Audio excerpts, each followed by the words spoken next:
Square matrix पढ़ते हैं, सबसे पहले समझने से पहले हम इनके अर्थ समझते हैं कि यार इन शब्दों का मतलब क्या है।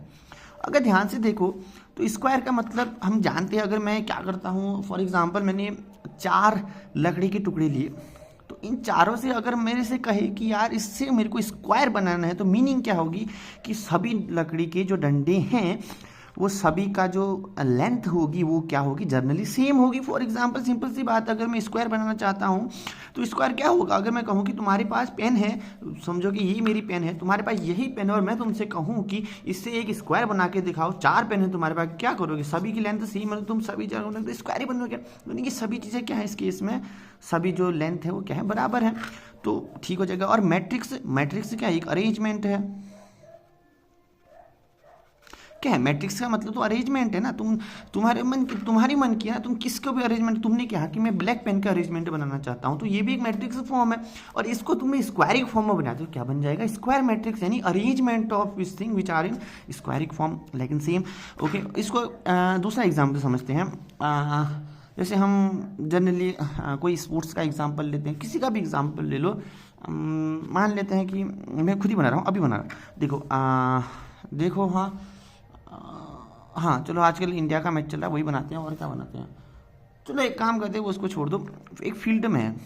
आप एक फील्ड में खड़े हो, ठीक है, जैसे आप आर्मी की बटालियन है मान लो। आपने देखा होगा जब हम 26 जनवरी की परेड में हो, किसी भी कहीं के भी परेड हो, तो आप देखते होंगे कि जो भी आर्मी का एक बटालियन का हिस्सा जाता है, तो क्या देखते हो कि नंबर ऑफ रो बराबर होती है क्या है, नंबर ऑफ कॉलम के। तो आप इसको खुद समझो। तुमने कहा तुम फिलहाल के लिए आर्मी में हो, कमांडर हो, और तुमने कहा तुम ड्रिल करा रही हो, तो तुम क्या हो, कमांडर हो, फॉर एग्जांपल कमांडर हो तुम, और तुमने अपने जो भी बंधुगणों से उनसे कहा कि चलो अब एक काम करो, सभी एकदम गुड पोस्चर में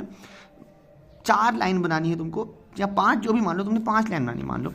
तो तुमने कहा कि 5 लाइन बनाओ, ठीक है, तो पहली लाइन बनी, दूसरी लाइन बनी, तीसरी लाइन, चौथी लाइन, 5, यानी 5 लाइन रो में बनाई तुमने। और तुमसे कहा कि हर लाइन में एक बंदा, सिंपल सी बात है, 5 लाइन होंगी तो पहला बंदा 5 ही होंगे। तुमने कहा कि इन 5 लाइन में भी पीछे की तरफ भी 5 ही बंदे होंगे, ठीक है, तो 1 बंदा, 2 बंदा, 3 बंदा, 4 बंदा, टोटल और 5 बंदे हो गए, यानी कि 4 बंदे और लगेंगे तो 5 बंदे हो गए। ध्यान से देखो, ये देखो, अब क्या हुआ कि ये तुम्हारी एक टुकड़ी बन गई, यानी ओवरऑल ध्यान से देखे तो तुम कमांडर हो, तुमने अपनी जो भी तुमसे नीचे लेवल के जो भी कमांडर तुम्हारे अंडर जो आते, तुमने कहा कि चलो मॉक ड्रिल करते हैं, और तुमने क्या किया, सभी जो बंदे थे तुम उनसे कहा कि चलो एक काम करो, 5 लाइन में खड़े हो जाओ, हर लाइन में 5 बंदे होंगे, यानी कि ओवरऑल तुमने कहा कि स्क्वायर बनना है। स्क्वायर देखो कैसे बन रहा है स्क्वायर, तुम देख सकते हो, अगर तुम कमांडर, तुम माना कि तुम उस कमांडर से ऊंचे लेवल के हो, अब तुम दूर से देखो कि कहोगे कि हाँ यार कुछ तो है जो एक स्क्वायरिक फॉर्म में है। स्क्वायरिक फॉर्म का कहने का मतलब है कि ध्यान से देखो तो यहाँ पे क्या है, नंबर ऑफ रो बराबर है नंबर ऑफ कॉलम के, मतलब तुम जैसे यहाँ जितना यहाँ जाओगे उतना है, तुम यहाँ जाओगे तो पाओगे कि तुम नंबर ऑफ यहाँ पे कितने हैं जो बंदे हैं वो सभी कितने बराबर हैं, कितने हो गए, 1 2 3 4 5, 1 2 3 4 5, ज़्यादा लिख दिया क्या, हाँ मतलब सॉरी 1 2 कितना हो गया, अच्छा हाँ यहाँ पे नहीं किया, देखो यानी कि ओवरऑल क्या हो जाएगा, नंबर ऑफ जो पीपुल हैं वो सभी बराबर होंगे। अगर इसको रियल लाइफ से समझने की कोशिश करो कि मैं कहना क्या चाहता हूँ, मेरे कहने का मतलब है कि तुम ध्यान से देखोगे तो ये अरेंजमेंट हो जाएगा, जहाँ पर एक स्क्वायरिक फॉर्म में अरेंजमेंट हो जाएगा, ये भी एक फॉर्म हो जाएगा किसका, एक स्क्वायर मैट्रिक का ही फॉर्म हो जाएगा, ठीक हो जाएगा। मैट्रिक्स को मैंने मैट्रिक रहा हूँ, तो ये ओवरऑल मीनिंग है किसका, स्क्वायर मैट्रिक्स। चलो ये तो खैर सिंपल सी थोड़ा सा जोक सा पार्ट हो गया, मतलब समझने की कोशिश करें कि स्क्वायर मैट्रिक्स का मतलब क्या होता है। चलो अब हम एक काम करते हैं, अब क्योंकि हम मैथमेटिक्स के स्टूडेंट हैं तो जाहिर सी बात है कि स्क्वायर मैट्रिक्स का मतलब हो जाएगी ऐसी चीज़ों का अरेंजमेंट स्क्वायरिक फॉर्म में जो सी पॉसिबल मैथमेटिक्स में यूज़ होती है। मैंने कुछ भी कह दिया वो स्क्वायरिक फॉर्म का ही होगा, सिंपल सी बात है। तो इसकी डेफिनेशन क्या हो गई कि सेम ऑर्डर, क्योंकि स्क्वायर है तो इसका मतलब क्या हो जाएगा, सेम ऑर्डर हो जाएगा, यानी कि नंबर ऑफ रो बराबर होंगी नंबर ऑफ कॉलम के। तुम यहाँ देखो तो नंबर ऑफ रो बराबर नंबर ऑफ कॉलम की, यानी कि जितने एक रो में 5 बंदे हैं तो कॉलम में भी एक कॉलम में रो में 5 बंदे तो कॉलम में भी 5 ही बंदे, यानी नंबर ऑफ रो बराबर नंबर ऑफ कॉलम के, जितनी लेंथ बराबर है उतनी लेंथ नीचे भी है, ठीक हो गया। और क्या कहा मैंने, नंबर ऑफ रो बराबर क्या हो जाएगा, नंबर ऑफ कॉलम के, यानी सेम ऑर्डर, इसका ज़्यादा कुछ मतलब नहीं होगा। अब इसी चीज़ को अगर मैं जैसे गणित में करते, जैसे मैंने कहा कि हम नेचुरल नंबर को किसी नोट करते हैं, एन से नोट करते हैं, हमने एक सिंबल की फॉर्म में, मतलब ऐसा थोड़ा ना कहोगे क्या नंबर ऑफ, तो एक काम करते हैं, मैंने क्या किया, मैट्रिक्स को ए से डिनोट कर दिया। सिंपल सी बात है, जैसे हमने किसी चीज़ को, जैसे पेन को मैंने पी से डिनोट कर दिया, मेरी मर्जी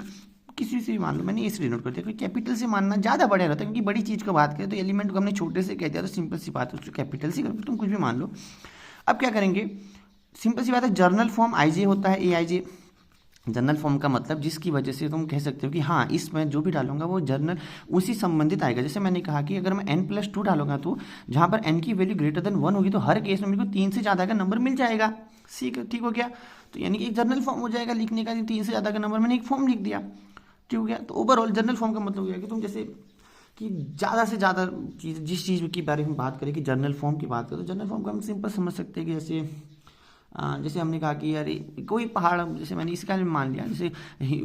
इवन नंबर का 2 होता है जनरल फॉर्म, यानी कि इस फॉर्म में जो भी इन नंबर है उसको हमने एक सिंपल छोटे से फॉर्म ले लिया, उसके अंदर सारे इवन नंबर कवर हो जाएंगे, वही जनरल फॉर्म कर जाएंगे, सारी चीज़ें कवर होगी, ठीक हो गया, कह सकते हो समझने के। अब यानी जनरल फॉर्म लिख दिया। अब क्योंकि मैंने कहा कि यहाँ पर स्क्वायर मैट्रिक्स की बात करो तो सेम ऑर्डर होगा, तो इस केस में भी क्या होगा, सेम ऑर्डर, यानी कि एम, तो हमने पहले भी पढ़ा था कि अगर मैट्रिक्स की बात करूँ ए आई जे तो सिंपल m क्रॉस n होता है। क्योंकि अब मेरा m बराबर n हो गया तो मैं m की जगह n लिख सकता हूँ, तो m क्रॉस m हो गया। कहीं भी हम देख सकते हैं कि n क्रॉस n भी लिखा होता है, बट मेरे को m क्रॉस m अच्छा लगता है तो इसलिए मैंने m क्रॉस m लिख दिया। अब ध्यान से देखो, तो ये क्या बनेगा, एक किसका, स्क्वायर मैट्रिक्स का एक फॉर्म बन जाएगा। ध्यान से देखो, तो चलो ये तो खैर हमने पढ़ा कि स्क्वायर में सेम ऑर्डर होता है, ये वगैरह वगैरह, ठीक हो गया। अब एक क्वेश्चन करते हैं, देखो क्वेश्चन नंबर 1 करता हूँ मैं, हाइपोथेटिकल है। मैंने लिखा 2 3 4 5 x y z and w से साइन, ओके, खाली लिख दिया मैंने। अब ध्यान से देखो, अब मैंने कहा कि अरेंज दीज नंबर, कह रहा हूँ मैं इनको, नंबर इन स्क्वायरिक फॉर्म, ओके, मैंने खाली रैंडम ही करा, मैं कह रहा हूँ कि इनको स्क्वायर फॉर्म में अरेंज करो। इस देखो कितने नंबर है, 3 3 6 3 9 है, तो 9 नंबर को स्क्वायर फॉर्म, नंबर और नंबर ऑफ कॉलम का मतलब 3 रो 3 कॉलम बनेंगे। मैंने लिखा 2 3 4 x y z, फिर क्या है, वो ज़्यादा हो गया क्या, अच्छा हाँ सॉरी, 5 x y हो गया और z ओमेगा 5। अब ध्यान से देखो, नंबर ऑफ रो बराबर नंबर ऑफ कॉलम, अगर इस अरेंजमेंट को मैं एक बक्से के अंदर बंद कर दूं तो ये बन जाएगा m क्रॉस n का order, sorry m cross m का ऑर्डर, यानी कि ओवरऑल क्या बना, स्क्वायर मैट्रिक्स जिसकी रो और कॉलम कितनी है, 3 क्रॉस 3, तो ये ओवरऑल क्या बनेगा, स्क्वायर मैट्रिक्स का फॉर्म, ठीक है, समझ रहे हो। तो यहाँ पे ध्यान से देखे तो यानी कि हमने एक स्क्वायर मैट्रिक्स को बना ली, ठीक है, क्या क्यों से बना ली, क्योंकि इसमें स्क्वायरिक फॉर्म है, नंबर ऑफ रो बराबर है नंबर ऑफ कॉलम के, यानी कि हर इसमें भी 3 रो में 3 है तो कॉलम में भी 3 ही होंगे, इसी बात होगी। अब चलो एक हाइपोथेटिकल क्वेश्चन में तुम्हें देता हूँ,